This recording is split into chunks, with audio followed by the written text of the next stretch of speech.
Hello' everyone. আজি ৰাতিপুৱাই শুই উঠি মই একদম মগটোতে গৰম পানী লৈ লৈছোঁ দেই। মই গৰম পানী অকণ ৰাতিপুৱা সদায় খাওঁ আৰু লগতে ইয়াত থাইৰয়ডৰ টেবলেটকেইটাও খাই লৈছোঁ।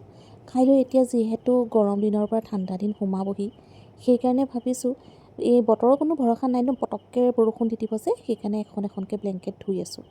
এইফালে ল'ৰা ছোৱালীক ৰাতিপুৱা উঠাই পঢ়িবলৈ লগাই থৈছোঁ। আমাৰ আকৌ ল'ৰাৰ আকৌ পঢ়িবলৈ দিলেই তাৰ ভৰি বেকা বেকি, মুখ বেকা বেকি, ইমানটো চাওকচোন, একদম তাৰ পজিশ্যনেই চেঞ্জ হৈ যায়। তাৰপিছত তাহাঁতি আকৌ ক'লে বোলে আমি পঢ়োঁ মানে তুমি বোলে পুৰি বনোৱা। সেইদিনা যিহেতু দেওবাৰ আছিলে, সেইকাৰণে মই ঘৰতে থকা দেখি পেলাই মই বোলে সিহঁতক ধুনীয়াকৈ পুৰিকৈ বনাই দিওঁ। মই আকৌ পুৰিটো এনেকৈ ডাঙৰকৈ ৰুটি এটা কৰি বেলি ল'লোঁ। বেলি লৈ মাজতে ফাল কৰি অকণমান বেলেগ বেলেগ ডিজাইনৰ পুৰি ল'ৰা ছোৱালীবোৰে ভাল পায় ন, সেইকাৰণে এনেকৈ বনালোঁ। তাৰপাছতে মানুহজনে ক'লে গাখীৰ চাহৰ লগতে খাওঁ, ইমান জেমেলা কৰিব নালাগে, ধুনীয়াকৈ গাখীৰ চাহকে বনোৱা।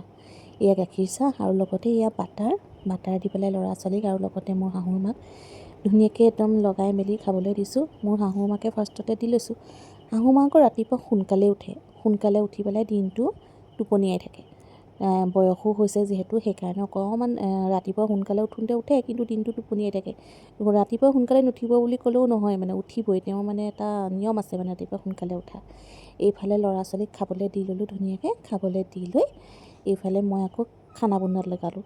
আজি আকৌ মানুহজনে সৰু মাছ মই খাই ভাল পাওঁ, সেইকাৰণে সৰু মাছো লৈ আহিছে, ডাঙৰ মাছো লৈ আহিছে। মই আকৌ সৰু মাছ ডাঙৰ মাছ দুয়োটা একেটা ছাইডে মই পাতি দিছোঁ ধুনীয়াকৈ। আজি মই ডাঙৰ মাছটো মই কি কৰিলোঁ, ফ্ৰাই নকৰি পেলাই এনেদৰেই ধুনীয়াকৈ, মই বাৰু প্ৰায় এনেকৈয়ে বনাওঁ, ফ্ৰাই নকৰাকৈ। তাৰপাছতে ধুনীয়াকৈ এইফালে সৰু সৰু মাছখিনি একদম ধুনীয়াকৈ কৰকৰীয়াকৈ একদম ফ্ৰাই কৰি লৈছোঁ। এইফালে ধুনীয়াকৈ একদম পূৰা মাংস গতে বনাইছোঁ মাছটো।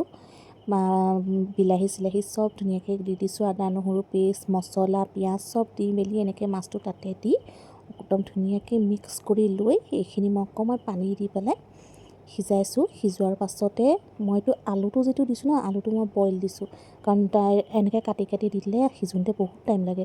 এইফালে ভাতটো আকৌ মই কুকাৰতে পাতি দিছিলোঁ। মই প্ৰায় ভাতটো চচতে বনাওঁ, কিন্তু কেতিয়াবা লৰালৰি হ'লে আকৌ মই কুকাৰতে বনাই দিওঁ। এয়া গোটেই পৰিয়ালটো একেলগে বহি আৰু ভাত সাজ খাইছোঁ। আজিলৈ আহিলোঁ, বাই বাই।